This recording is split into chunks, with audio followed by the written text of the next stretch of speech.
Bonsoir, mes chers amis. Je vais continuer dans la formation que nous avions débutée il y a de cela quelques jours.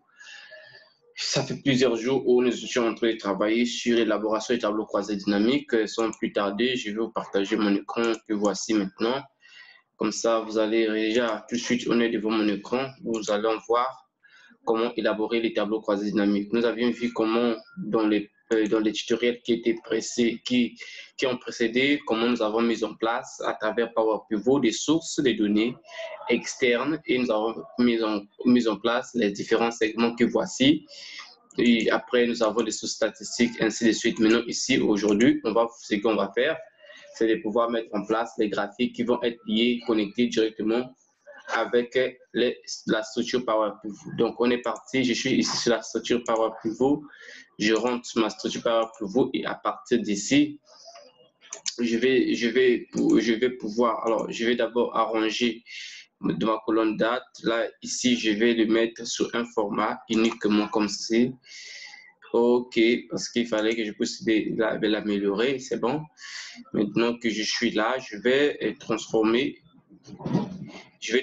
tableau croisé dynamique. Je vais mettre tous les graphiques croisés dynamiques. Ici, du coup, Power Pivot. Une fois que j'ai mis, je vais, et ça me dit, je demande ici la feuille existante. Donc, je clique sur OK.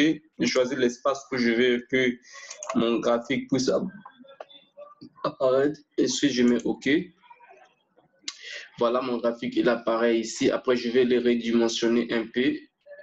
Voilà, je les redimensionne de cette façon. Comme je peux les redimensionner, ce qu'il y a à faire ici, quand j'ai fait des tableaux, en fait, la surface du graphique apparaît ici. C'est de venir au niveau des analyses. Analyse, option, ici, graphique croisé dynamique. Je peux mettre ça, graphique croisé dynamique. Donc, GCD, par exemple, je vais mettre article, voilà. Je vais donner à ça un nom. C'est déjà, c'est la première des choses à faire. Il faut pas oublier ça. Une fois que vous avez mis les graphiques ou les tableaux croisés dynamiques, de venir sur ici à partir de l'analyse et je donne à cela un nom. OK, une fois on a donné le nom au graphique, maintenant que j'ai le nom, je vais maintenant prendre les informations que je vais faire afficher. Je vais voir, on est dans la partie catégorie, mettre les articles. Et ensuite, de la partie peut-être valeur, je vais mettre prix de vente avec rabais. OK, ça me donne ces graphiques. Maintenant, je peux remettre la mise en forme un peu dans la partie création, plutôt création ici. Je vais donner plutôt une autre forme.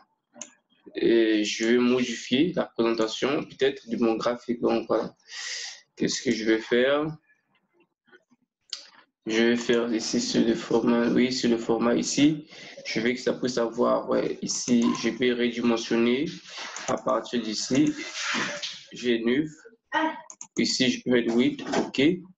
Ça marche. Maintenant que j'ai ça, je peux venir ici sur plus, donner les étiquettes que je vais, filtrer les axes, part d'erreur, nom des gens, courbe de tendance. Je ne peux pas mettre courbe de tendance. Je vais mettre les étiquettes des montants au-dessus. Donc, je choisis. Soit si je fais ceci.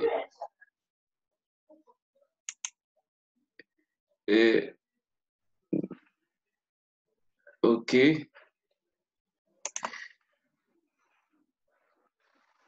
Je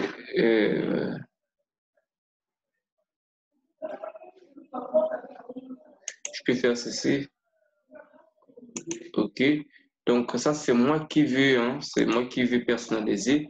Après que je l'ai personnalisé comme ça, je peux encore améliorer la présentation ici sur création, choisir quel type de... Voilà, si je veux que ce soit comme ceci, hein, je peux faire ça comme ça. Je peux encore améliorer mon graphique ici. Je viens sur la mise en forme de la zone graphique ici. Je viens sur mise en forme de la zone graphique pour donner à ça un sens. Ici, je viens sur le format. Le format, je veux que ce soit en 3 dimensions. Je prends ici ce format 3D peut-être, OK. Voilà, je donne à ça ce format. Une fois que je l'ai donné, c'est bon, je prends la couleur, ça reste cette couleur. C'est bon. Et voilà, après, je viens sur les graphiques aussi. Je donne à ça aussi le format 3D. J'ai choisi, OK. Je prends ce format 3D. Je prends ce format 3D, OK. Bon, voilà, j'ai donné à ça un format un peu spécial. Donc, vous voyez que mon graphique a pris une forme un peu extraordinaire. Donc, maintenant que j'ai ici, je peux changer, je peux copier ça. Je copie, je viens à côté, hein, je viens à côté. Ici, je vais faire la mise en forme, je vais coller.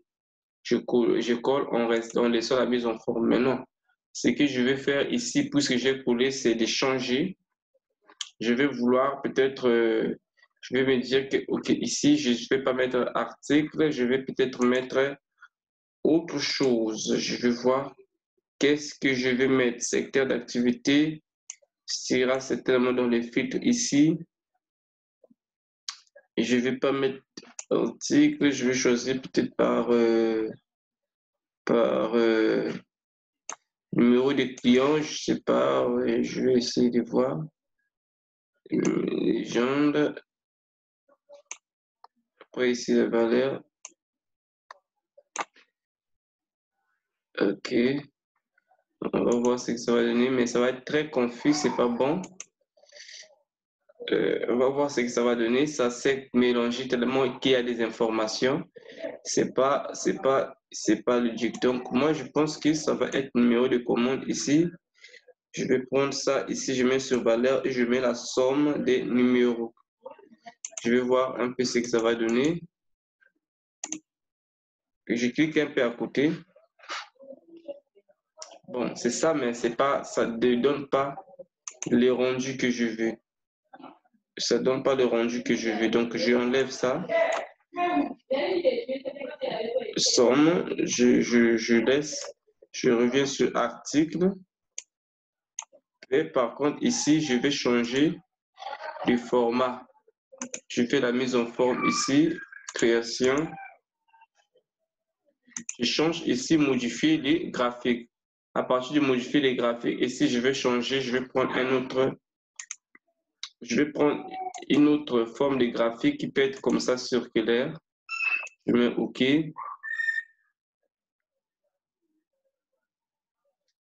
J'espère que vous comprenez, hein? Une fois que j'ai mis OK, je clique à côté pour voir la présentation du graphique. Voilà. La présentation du graphique est là. C'est superbe. Je peux encore... voilà, je peux ici... Qu'est-ce que je fais ici? Je clique simplement. Non, je veux que ça apparaisse. C'est bon. Je vais... je peux faire ceci. Je dis bon, étiquette des gens, non.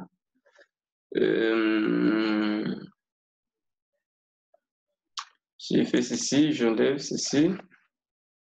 Ça marche. Moi, je vais avoir besoin de quoi? Je vais que les pourcentages peut-être puissent apparaître. Je vais voir les gens donnés. Non, je vais ici. En bas, non, de graphique. OK, ça reste comme ça. Ouais. Afficher quoi?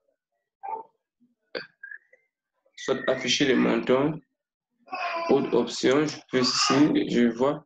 Tout ça sont les options que je suis en train de voir à mettre, que l'on peut mettre sur le graphique. Soit on peut mettre les montants ou soit on peut mettre le pourcentage. Donc, ça dépend de vous. Donc, tout ça sont des options. Et ici, je peux prendre les différentes formes de graphiques que je veux qu'ils soient présentés. Donc, voilà. Donc, ici, après, ici, je peux changer de couleur. Je peux changer de couleur toujours en venant ici, afficher champ. Je peux changer de couleur, non? Je vais ici, format.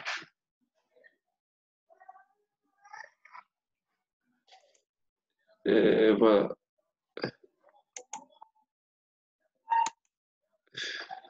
Je viens ici à mise en forme du graphique. Donc vous cliquez droit, vous venez mise en forme du graphique. et puis vous allez avoir ici, ça apparaît, ce qui apparaît ici à gauche, hein, mise en forme du graphique. Alors là, ça, j'ai pas besoin de toi. Je vais prendre la couleur. Je peux prendre la couleur ici. Je vois, ça va donner, vous voyez ce que ça fait. Donc, je peux changer la couleur comme je veux. Je mettais carrément le noir pour que, parce que c'est du gris pour que ça puisse bien apparaître. Après, ici, je peux modifier. Je peux donner à ça un nom graphique. Graphique. OK. Donc, après, ici, c'est bon. Ça, c'est des filtres. Je peux enlever ça. Donc, voilà. Donc, voilà comment se présente ici mon graphique. Les graphiques qui ont été mis. Alors, il y a un élément important que je vais vous faire voir ici. À partir du tableau croisé dynamique, ici, ça se présente de cette façon. Ce n'est pas lié avec les tableaux croisés dynamiques ou la source de données Excel et les classiques qui est ici, les tableaux, plutôt les tableaux qui est ici. Non. Ici, ça provient automatiquement du Power Pivot. Moi, ce que je souhaite, c'est que ça puisse être lié avec les... ça soit lié avec les segments. Parce que nous avons vu que ici, nous avions des segments. Ça, ce n'est pas à considérer parce qu'en réalité, ça, c'était à supprimer. Nous avions dit qu'on devait supprimer ceci, supprimer cela. Donc, je supprime ça et je viens ici sur... je viens ici sur... Si vous n'avez pas ce chapitre, c'est que vous n'avez pas reçu la formation complète. Donc, je vous prie de pouvoir nous faire une notification sur WhatsApp afin d'avoir le début de la formation et tous les outils afin d'être à jour. Donc, ici, moi, je vais prendre mes segments qui sont là. Alors, qu'est-ce que je fais? Si je clique droit ici sur les segments, je viens voir quelque part, on va me dire connexion. Attendez. Options, segments. Oh, pas se connecter sur un rapport n'existe pas. Voilà.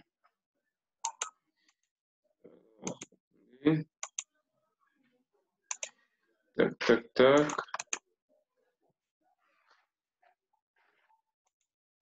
Quand je filtre là, automatiquement, ça doit venir filtrer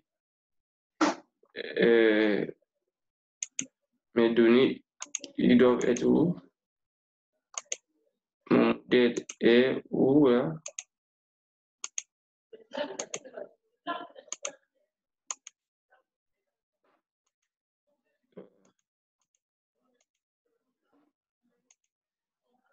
Donc, pour pouvoir lier,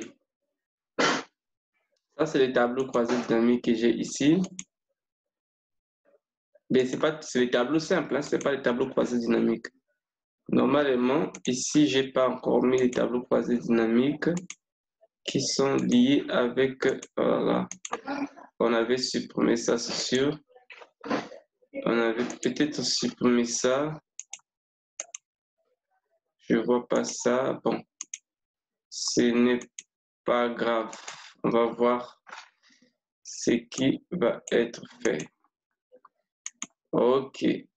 Donc, nous avons vu les graphiques, nous avons vu comment faire les segments, comment mettre en place ces informations qui sont les segments.